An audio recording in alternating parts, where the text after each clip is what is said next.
آپ فرمائیے کیسے قدم رنجا فرمایا آپ نے؟ اس نے کہا۔ میں نے کہا دیکھیے، ایک تو آپ میرے آنے کو اتنی اہمیت مت دیجیے کہ میں دوسری دفعہ آنے میں ہچکچاہٹ محسوس کروں، اور دوسری بات یہ ہے کہ ہم آپ میں کلاس فیلو ہیں اور اس رشتے سے ہمیں آپس میں بے تکلفی سے گفتگو کرنا چاہیے۔ کیا خیال ہے آپ کا؟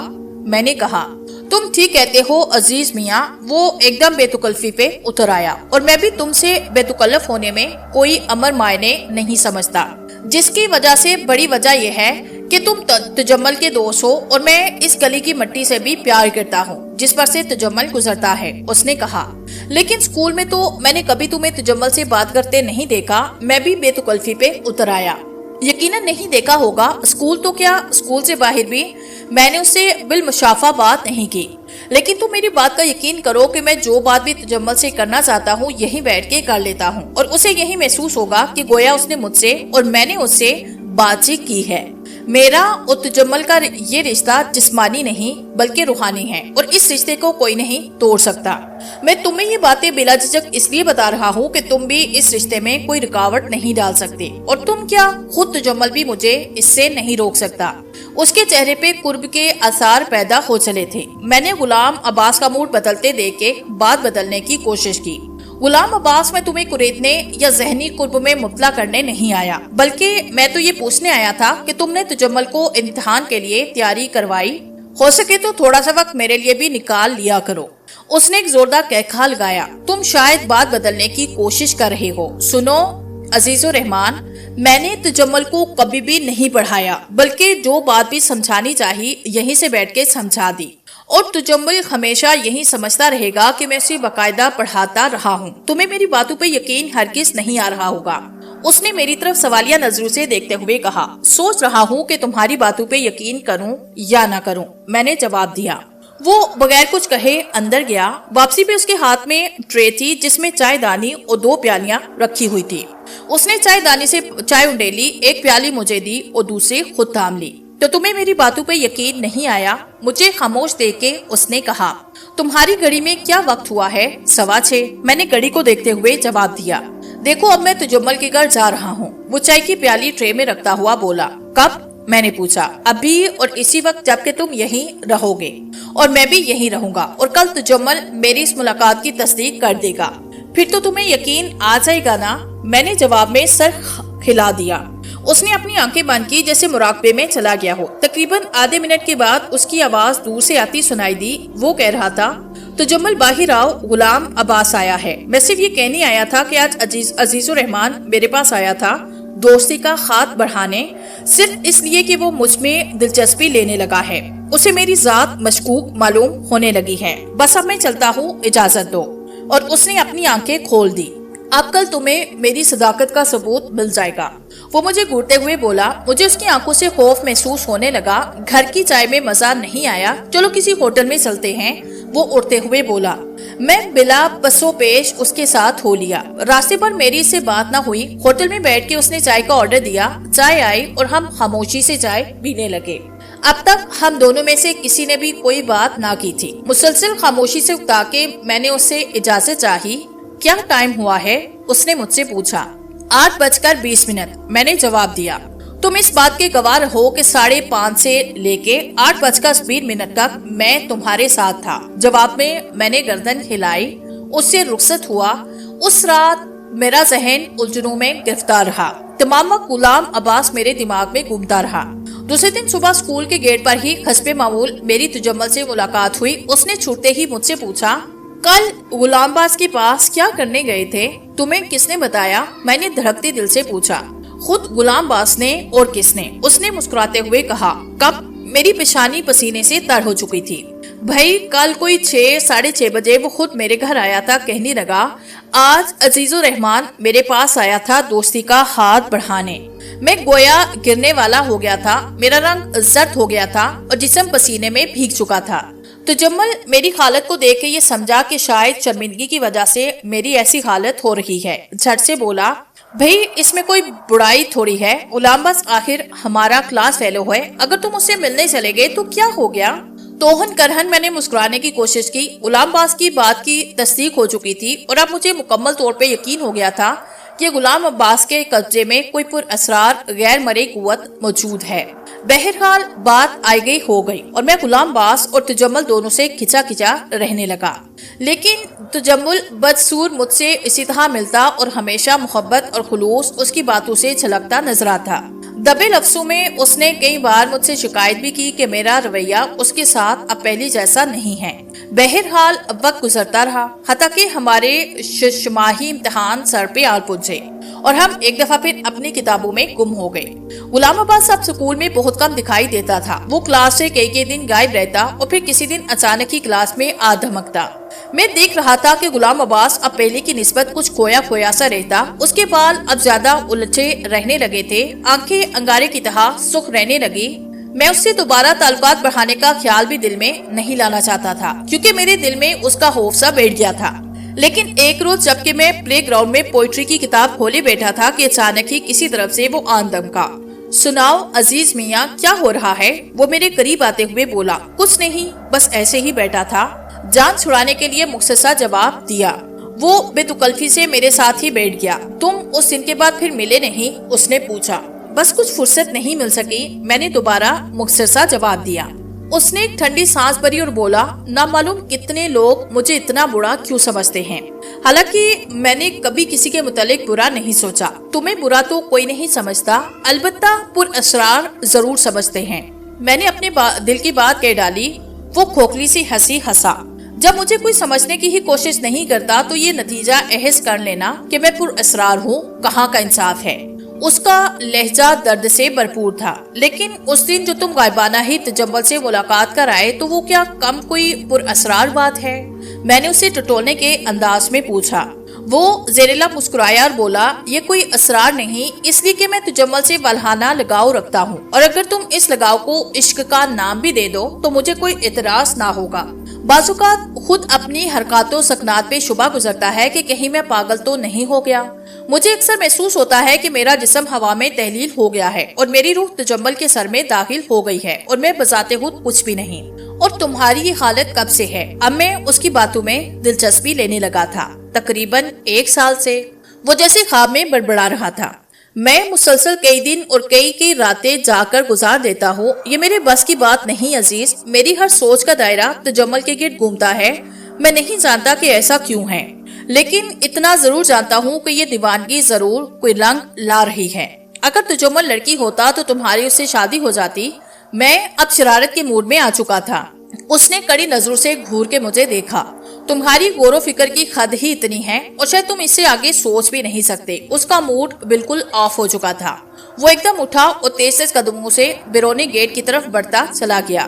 مجھے افسوس ہو رہا تھا کہ میری بات سے ناحق اس کے جذبات مجروح ہوئے تھے۔ مجھے ایسی بات نہیں کہنی چاہیے تھی، اور اسی لیے میں نے یہ فیصلہ کیا کہ اب میں غلام عباس سے دوبارہ ملوں گا، اس سے اپنی اس زیادتی کی معافی مانگوں گا۔ مجھے غلام عباس پہ اب کچھ ترس آنے لگا تھا اور میں سوچنے لگا تھا کہ غلام عباس کے پاس اگر غیر مرئی طاقتیں موجود بھی ہیں تب بھی یہ شخص ان سے بجائے کوئی ناجائز کام لینے یا کسی کو تنگ کر کے صرف تجمل ہی کے بارے میں غور و فکر کرتا رہتا ہے۔ چنانچہ اسی شام میں غلام عباس کے گھر پہنچا۔ میں تم سے شرمندہ ہوں غلام عباس، صبح مجھ سے واقعی بڑی زیادتی ہوئی۔ میں نے اسے دیکھتے ہی دل کی بات کہہ ڈالی۔ کوئی بات نہیں، کوئی بات نہیں۔ وہ ایسے پرسکون تھا جیسے سمندر طغیانی آنے کے بعد پرسکون ہو جاتا ہے۔ میں تمہاری بات کا برا نہیں مان سکتا، وہ چارپائی پہ بیٹھتے ہوئے بولا، کیونکہ تم تجمل کے دوست ہو اور مجھے تمہارے ملنے سے دلی راحت ہوتی ہے۔ بولو کیا پیو گے؟ کچھ نہیں، میں نے جواب دیا۔ میں جلدی جاؤں گا کیونکہ تمہیں معلوم ہے پرسوں سے امتحانات شروع ہو رہی ہیں، تو خوب تیاری ہے نا؟ اس نے پوچھا۔ کوئی خاص نہیں، بس گزارا ہی سمجھو۔ ظاہر ہے کہ لیڈ تو تجمل ہی کرے گا۔ میں نے اسے چھیڑنے کی کوشش کی، وہ کچھ بولا نہیں۔ میں نے دوبارہ بات چھیڑنے کی کوشش نہیں کی، مبادا کی پھر بات بگڑ جائے۔ کیا سوچنے لگے غلام عباس؟ میں نے اس کی خاموشی سے اکتا کے کہا۔ اس کی یہ خاص عادت تھی کہ وہ بات کرتے کرتے ایک دم غائب ہو جاتا تھا۔ کچھ نہیں، وہ جیسے چونک سا گیا۔ میری سمجھ میں نہیں آ رہا تھا کہ سلسلہ گفتگو کیسے جاری رکھا جائے۔ غلام عباس پھر گو چکا تھا۔ سوائے تجمل کے ذکر کے یہ کسی اور بات میں دلچسپی نہیں لے گا۔ میں نے سوچا، کیا تجمل سے ملنے چل دیے غلام عباس؟ میں نے ہمت کر کے اسے چھیڑا۔ اس نے آہستہ سے مسکرا کے آنکھیں کھولی اور بولا، نہیں، اب میں اس سے ملنے نہیں جاتا۔ کیوں؟ اس لیے کہ اس سے میری تسلی نہیں ہوتی بلکہ آگ کو چھوڑ بھڑک جاتی ہے، اس نے جواب دیا۔ بہرحال جب تم مجھے ایسے چھیڑتے ہو عزیز تو میں ایک عجیب سا لطف محسوس کرتا ہوں۔ تم یقین کرو میں تمہیں اپنی زندگی کی آخری سانسوں تک یاد رکھوں گا۔ تمہاری باتیں میرے زخموں کے لیے مرہم کی حیثیت رکھتی ہیں۔ اچھا تو پھر اسی خوشی میں مجھے اجازت دو، میں نے اٹھتے ہوئے کہا، کچھ پڑھائی بھی کرنی ہے۔ وہ باہر گلی تک چھوڑنے کے لیے مجھے آیا۔ اچھا تو پھر خدا حافظ، اس نے مسکراتے ہوئے مجھ سے مصافحہ کیا۔ میں خوش تھا کہ میری باتوں سے اس کا موڈ خوشگوار ہو گیا تھا اور صبح کی بات سے پیدا شدہ تلخی ختم ہو گئی تھی۔ ہمارے امتحان شروع ہو چکے تھے اور غلام عباس امتحان میں شریک نہ ہوا تھا۔ وہ آج کل مسلسل اسکول سے غائب تھا اور اس کی غیر موجودگی کو میں محسوس کر رہا تھا۔ میں نے تجمل کو ٹٹولنے کی کوشش کی۔ غلام عباس کیوں امتحان نہیں دے رہا؟ میں نے ایک دن تجمل سے پوچھا۔ کیا پتا بھائی، اس کی وہی جانے، اس کا رویہ بالکل سرد تھا۔ تو کیا تمہارے اس سے ملاقات نہیں ہوئی؟ میں نے پوچھا۔ نہیں، اس نے مختصر سا جواب دیا۔ اس کے انداز گفتگو سے صاف ظاہر تھا کہ وہ اس موضوع پہ کوئی دلچسپی نہیں رکھتا۔ لیکن پہلے تو تم اس کی بڑی تعریف کیا کرتے تھے۔ میں کہنے سے نہ رہ سکا۔ کیا کرتا تھا لیکن اب نہیں کرتا۔ وہ منہ سکیڑ کے بولا۔ کیوں، اب کیا ہو گیا ہے؟ میں نے پھر پوچھا۔ کیونکہ میں نے سنا ہے کہ وہ میرے بارے میں کچھ اول فول بکتا رہتا ہے۔ مثلاً کیا؟ مثلاً یہی کہ اس کی روح میرے جسم میں سرایت کر جاتی ہے، اور یہ کہ وہ مجھ سے عشق حقیقی کرتا ہے، وغیرہ وغیرہ، اور اس قسم کی اور بہت سی بکواس۔ اس نے ناک کو چڑھا کے کہا تو میں نے بھی یہی مناسب سمجھا کہ اس گفتگو کو مزید طویل دینے کی بجائے پھر کسی وقت کے لیے اٹھا رکھنا چاہیے۔ مجھے خاموش ہوتا دیکھ کے اس نے خود ہی بات کا رخ بدلا۔ تمہارا آج کا پیپر کیسا ہوا؟ ٹھیک ہی ہوگا۔ اپنے دماغ سے غلام عباس کے خیال کو نکال پھینکو، کہیں فیل ہی نہ ہو جانا۔ اس نے مسکراتے ہوئے میری طرف دیکھ کے کہا۔ اس کی اس حرکت پہ مجھے خود ہنسی آئی۔ اس نے مجھے نارنگیاں کھانے کی دعوت دی۔ نارنگیاں وہ شوق سے کھاتا تھا اور ہم اپنے موڈ کو مزید خوشگوار بنانے کے لیے نارنگیاں کھانے چل دیے۔ وقتی طور پہ واقعی غلام عباس کا خیال ہمارے ذہن سے نکل گیا تھا، لیکن اسی روز شام کے وقت غلام عباس اچانک میرے گھر آیا۔ یہ پہلا موقع تھا کہ غلام عباس میرے گھر آیا تھا۔ اس کی میرے ساتھ اب خاصی بے تکلفی ہو چکی تھی۔ کیا ہو رہا ہے؟ اس نے آتے ہی مجھ سے سوال کیا۔ امتحان ہو رہے ہیں، میں نے مسکراتے ہوئے جواب دیا۔ لیکن تم امتحان میں کیوں شریک نہ ہوئے؟ میں نے پوچھا۔ بس ایسے ہی دل نہیں چاہا۔ اس نے لاپرواہی سے دل کو جھٹکا۔ ایک بات بتاؤں؟ وہ قدرے توقف سے مسکراتے ہوئے بولا۔ میرے والدین میرے مستقبل سے اب بالکل مایوس ہو چکے ہیں۔ ان کے خیال میں سدھرنے کا ایک ہی راستہ رہ گیا ہے، اور وہ یہ کہ میری شادی کر دی جائے۔ خیال تو بڑا حسین ہے، میں نے جواب دیا، لیکن سوال تو یہ ہے کہ جس غریب کی قسمت میں وہ میرے ساتھ پھوڑنا چاہتے ہیں اس کے مستقبل کا کیا ہوگا؟ وہ کچھ سوچتے ہوئے بولا۔ تو کیا واقعی معاملہ اس حد تک سیریس ہے؟ میں نے پوچھا۔ بالکل، بلکہ یہاں تک کہ میری دور کی ایک رشتہ دار لڑکی کے لیے رشتہ بھی بھیجا جا چکا ہے، اور تعجب اس بات کا ہے کہ لڑکی والوں کی طرف سے بھی تقریباً نیم رضامندی کا اظہار ہو گیا ہے۔ بس معاملہ طے پایا ہی سمجھو، اس نے جواب دیا۔ مقدر کہ تم بڑے دھنی نکلے، بڑی جلدی میدان مار لیا، میں نے ہنستے ہوئے کہا۔ وہ تقریباً میری بات کو نظر انداز کرتے ہوئے بولا، لیکن آج میں نے بھی اپنے والد کے سامنے یہ بات پیش کر دی کہ وہ لڑکی برائے نام میری بیوی ہوگی۔ اس کی حیثیت میرے لیے ایک واقف کار سے زیادہ نہ رہے گی، اور اسے تجمل کی آمد و رفت پہ کوئی اعتراض نہ ہوگا۔ میں اس کی بات پہ گمسم رہ گیا، اور جانتے ہو اس کا رد عمل کیا ہوا؟ وہ خود ہی بولا۔ کیا ہوا؟ میں نے بڑی آہستہ سے پوچھا۔ میرے والد نے اسی وقت دھکا دے کے مجھے گھر سے نکال دیا، اس نے زہر خون مسکراہٹ سے جواب دیا۔ تمہیں اپنے والد سے فوراً معافی مانگنی چاہیے۔ تمہاری یہ بات ایسی ہے کہ اسے تمہارے والد تو کیا کوئی بھی برداشت نہیں کر سکتا۔ مجھے اب یہ خدشہ لاحق ہو رہا تھا کہ اب کہیں غلام عباس میرے گھر رہنے کا مطالبہ کر نہ بیٹھے، اس لیے اب میں اس سے پیچھا چھڑانا چاہتا تھا۔ تو کیا تم میری صاف گوئی کی داد نہ دو گے؟ میں شادی ہونے کے بعد بھی تو یہی سب کچھ کر سکتا تھا، اس وقت کوئی کیا کر لیتا؟ اس نے ایک ایک لفظ پہ زور دیتے ہوئے کہا۔ بہرحال معاف کرنا، میں تمہاری اس بات کی کوئی داد نہیں دے سکتا۔ میرے خیال میں تمہاری بات اس قابل نہیں کہ اس کی تعریف کی جائے۔ میں نے دو ٹوک جواب دیا۔ ٹھیک ہے، وہ اٹھتے ہوئے بولا۔ مجھے کوئی بھی نہیں سمجھ سکتا تم کیا سمجھو گے۔ اس بات کو تقریباً 1.5 مہینہ گزرا۔ اس دوران میں غلام عباس اسکول سے باہر کہیں دکھائی نہ دیا۔ اسکول سے اس کا نام خارج ہو چکا تھا۔ تجمل اس کے غائب ہونے کی وجہ سے حادثے مت میں رہنے لگا، ورنہ اسے ہر دم اپنی تسلیل کا خدشہ لاحق رہتا تھا۔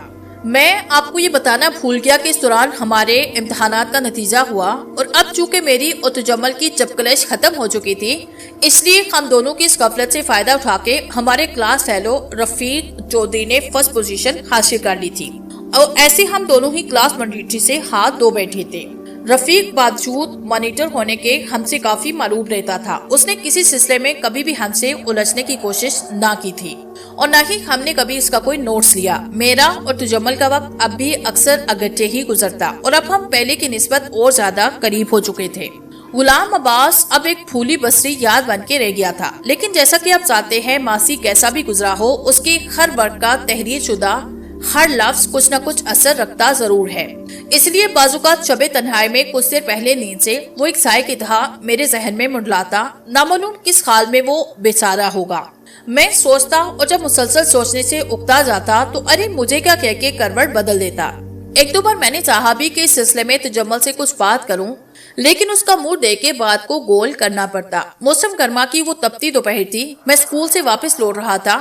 خلاف معمول آج تجمل اسکول میں نہیں آیا۔ میرا ارادہ تھا کہ کتابیں گھر رکھنے کے بعد تجمل کی خیریت معلوم کرنے اس کے گھر چلا جاؤں۔ اچانک السلام علیکم کی آواز میں پلٹا، دیکھا تو غلام عباس میرے پیچھے کھڑا تھا۔ اس کی چھ بڑی ہوئی بال الجھے ہوئے تھے، کپڑے میلے کچیلے چیکٹ ہوئے تھے، پیروں پہ گرد جمی تھی، چہرے سے نفاحت اور تھکاوٹ عیاں تھی۔